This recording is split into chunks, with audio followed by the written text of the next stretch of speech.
Përshëndetje shikues të dashur, nga unë Jona Qyqalla. Në një kohë ku ritmi i jetës na largon gjithnjë më shumë nga rënjët, e Jona Tok vjen çdo të shtunë në ATV për të na kujtuar se forca jon fillon aty, në dheun që na mban, në kafshët që rritim me dashuri dhe në duart e atyre që punojnë tokën me përkushtim. Ky emision sjell histori frymëzuese nga bujqësia e blegtoria vendore, njerëz që me mund, ide dhe pasion kanë kthyer tokën në një burim suksesi. Edhe sot do të njihni fermer e blegtor që kanë zgjedhur të ndërtojnë të ardhmen duke qëndruar pranë natyrës. Kronika e parë na dërgon në Mushtish të Suharekës, atje ku na mirëpriti çifti Osmani, i cili pas 10 viteve jetesë në Zvicër, vendosën të kthehen në vendlindje për ta ndërtuar një biznes të vogël me lule, ku çdo bim e rritur me kujdes dhe dashuri në kopshtin e tyre tregon një pjesë të historisë së tyre, duke dhënë një mesazh të fortë, duke na mësuar se me punë dhe përkushtim çdo ëndër mund të lulëzojë.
Çdo gjë që po shihet tani në këto sera është e punuar me shumë kujdes, shumë dashni dhe shumë përkushtim nga çifti Osmani, pra Enver Osmani dhe Bukuria Osmani, ku tani në këto momente jemi në Mushtish të Suharekës, pra te serat e Enver Osmanit, dhe shumë faleminderit për mikpritjen. Faleminderit edhe juve, faleminderit ATV-s dhe shikuesve të juaj. Është kënaqësi gjithmonë edhe është tepër ndjenjë mirë me pa kështu lloje të ndryshme të lulave, po na jep një ndjenjë shumë të mirë. Faleminderit shumë që na kemi prit. Faleminderit, kam kënaqësinë që jemi bashkë në emision. Atëherë, zotëri Enver, tregon pak a shumë tash ka fillu kë lulëzimi i lulave, ka filluar përgatitja, do të thonë qysh më herët e gjitha luleve, tregon qysh ka nis viti 2025. Sa i përket punës në bujqësi? Nga ana jonë, edhe vite tjera, po dhe ky është një vit i mbar. Ne punojmë këtu me familje, biznesi është prej 2007-s. Prej 10 janarit fillojmë me farat. Farat i porositëm nga Holanda, kurse humusin apo substratin dhe unë e luleve, e porositëm nga Gjermania, për fat keq këtu s'ka ende prodhues që e bojnë këto, na duhet na me gjetë tregun ma larg, për shkak këta i tregon rezultatet, ka ato kalorit dhe lulet janë më të shëndetshme. Lulet farat se të në fillim i mjellëm në module, pastaj ku të rritën pak i qesëm në për këto vazat, bëjmë rënditjen, serën e kemë nxemje qendrore që na jep mundësinë me dalë më herët. Sipërfaqet serave kemi 10 tari, ku kjo sera pak përmbush kërkesat më shumë pse është me rafte, zën sasi më të madhe. Falë Zotit, në këtë serë na ka ndihmuar dhe Ada Austriake që të projektin e parë pak na ka dhënë hapat e parë. Është e mirë që lulet dalin më herët, edhe cilësia luleve është më e mirë, ku 2007 ne kemi pas serat të improvizune më të thjeshta. Sa lloje të luleve i ke tani në këto momente që po shihen një lloj-llojshmëri me ngjyra të ndryshme, edhe po të kënaqet syri tu i pa? Këtu ka 20 lloje të luleve. Janë tash për momentin kultivojmë veç lule sezonale. Pastaj kultivojmë lulet që janë shumë vjeçare. Duhet me pas lule edhe kur vinë mërgjimtarë, sa ata rregullojnë pak balkonet, ato gjanat kështu, që 3 herë në vit të shfrytëzojmë këto serat, edhe jemi të kënaqur, punojmë me familje këtu, ndihmon bashkëshortja, djali, edhe vajza na ka ndihmuar, ajo është martu tash, edhe nusja djalit në ndihmon edhe ajo. Po, do të thonë ke arrit m'ja u dhënë atë frymën, atë dashnin për lulet, krejt edhe fëmijëve, po edhe të njëjtën kohë tash edhe nusës. Po, bashkëshort jam ka përkra, Po, ajo qysh hapat e parë, po edhe faleminderit edhe prej fëmijëve, edhe ata e kanë marrë shumë seriozisht, ata janë pak edhe me shkollë, kanë obligimet e veta, po kohën e lirë na ndihmojnë.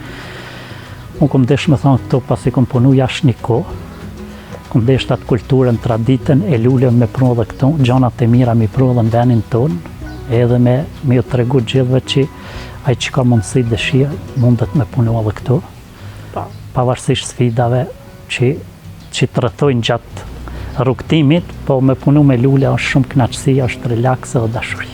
Po, atëre afrohemi pak kështu, edhe mi sqaro pak a shumë krejt ato lloje, do të thonë çfarë lule janë këto edhe sa lypin konësht me u rrit me dal kështu, po të njëjtën kohë dhe sa lypin ujitje apo çysh kujdeses, çysh nis dita do të thonë. Po na zgjumi me bashkëshortën në ora 5 mëngjes. Bojmë porosit që i kanë njerëz, edhe ujitja luleve shumë ka rëndësi, duhet me u bën mëngjes të hershëm apo në mbrëmje.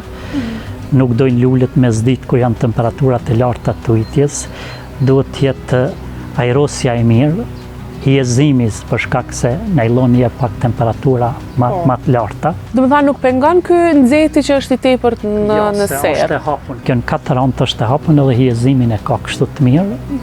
Lulet nuk i dëmton. Po. Këtu janë lule sezonale, e kanë një kohë caktuar përderisa mushit, kështu që fal Zotit me projekte, me bashkëpunime me klientë që kemi, ja dalim. Po. Zotëri Elmer, çysh i more krit një hori, do të thonë ti veç e tregove që ke jetu jashtë, edhe atë e ke parë nështa këtë botën ashtu të temit këtë sektorit bujqësisë, edhe e ke parë sa shumë punohet nështa me bujqësi në vendin ku ti ke jetu, edhe do të thonë erdhe në Kosovë me gjithë ato vështirësi, me gjithë ato sfida, edhe fillove nga zero theme. Po unë falenderoj shtetin atje ku kam punu në Zvicran për kulturën që më ka dhënë të punës, për respektin edhe seriozitetin. Normal që kulturën e merë ndoshta edhe nga familja, po kultura punës ka atje ma profesionalizëm, ka gjona ma të avancuar edhe shteti atje përmerë të ndihmon ma shumë. Po, e vërtet. Edhe kushtet atmosferike atje janë pak me treshurat shiut ma shumë, por veni jonë për lulet sezonale ka klimën shumë më të mirë se atje. Do të thonë këto rritën më mirë se atje. Po.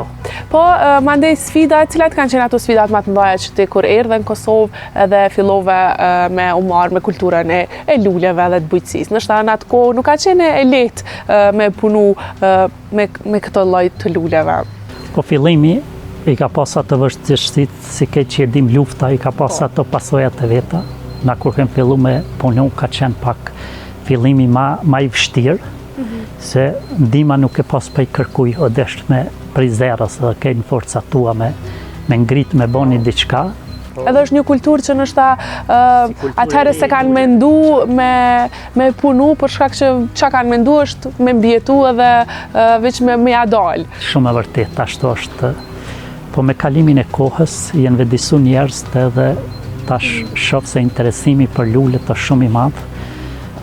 Çdo familje ka dëshirë me pas lulet, dikush ma shumë, dikush ma pak, po shifët që i dojnë lulet edhe ambientin, edhe më thonë pa ambient, pa lule nuk ka dhe jetë. Që është bën mundi kështu kur vjen edhe fillon punën, kur të vini në serë bashkë me bashkëshorten? Po ndihem mirë, shikojmë do me thonë mëngjes çka kërkojnë se dhe këto lulet e kanë atë, thame kam atë shpirtin e vetë, edhe këto kanë shpirt. Që flasin, po vetëm ata që e punojnë e dinë se çka po dojnë. I qetësi, normal disponim. Janë çmimet e mira, zotëri Enver, do të thonë sa i përket luleve. A mendon që do të thonë dallojnë edhe ato lloje të ndryshme që njëra shitet më shtrejt? Te lulet sezonale pothuajse çmimet janë gati si të njëjta. Vetëm veçanti që ka ndonjë lule më specifike që është. Që lyp më shumë ndoshta për kushtim. Për kushtim rritet më ngadalë. E ato kanë kosto pak tjetër, po me gjithat na mundohemi me kuptu edhe qytetarët edhe me bo shërbime që ata me mujt me i ble lulet edhe me pas një ambient mirë, se kudo që i shkojsh, ku i shojsh lulet tua, pos në qytet, pos në një familje, po ashtu është një knaqësi, shumë një ndjenje mirë. Ne kemi me pa dhe, do të thënë, në serën tjetër, që i ke dhe, do të thënë, lloje të ndryshme të luleve, po dhe ato, edhe atë bashkën e vogël që i ke sa për vete, po je, do të thënë, e ke atë pasionin me pas gjithçka bio, themi. Unë jam adhurues i natyrës shumë, se edhe profesioni ashtu ma drejton.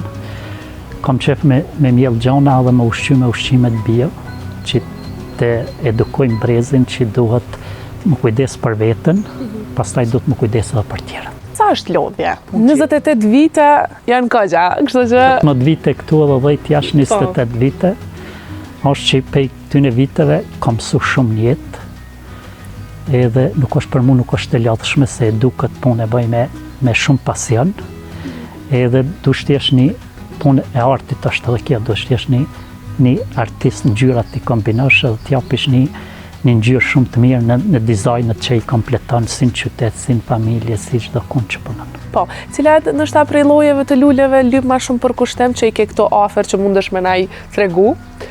Do të thënë që lypi kujdes më shumë që lulet më të ndihshme ndoshta më shumë kujdes kërkojnë petoniat siç janë këto, ose ato lulet që shtrihen nëpër balkona që i vendosin. Se kjo lulëzon shumë edhe i shpenzon kalorit do në ushqimet që ta ndihmojmë edhe lulen që t'ja dal ato mos ta nal do të thotë atë rrugtimin që ka nis me lulet ta vazhdoj deri në fund. Këto lulet janë që fillojnë me lulëzu në mars deri në tetor, mesin nëntorit pavarësisht kushtet që janë atmosferike, këto kanë tankohen lule. Po sa i përkat përkrahjes nga institucionet e veçeceke që e ketë ndihmë, do të thënë këtë serë, po kështu nga komuna, qoftë ndonjë subvencion apo diçka.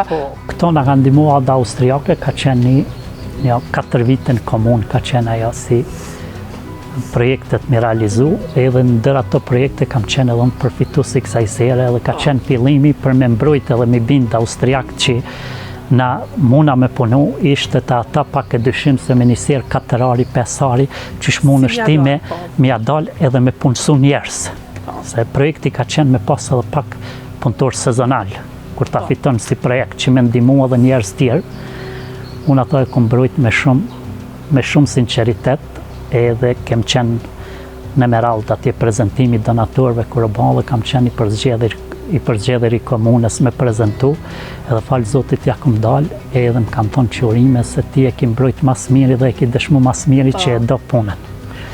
Pastaj na kanë ndihmu edhe në serën pak, na kanë ndihmu edhe komuna e Suarikës, në pjesën anej, po shumica e mjetëve ka qenë e jona, për shkak që ata atë luksin që na kena bo kubza, kena desh në zemje, kemi desh të rafte, ato e kena bo me kursimet që na kena bo se kem desh që klientit ketë shërbime sa ma të mira, edhe të ketë pastërti në punë, të ketë pastërti.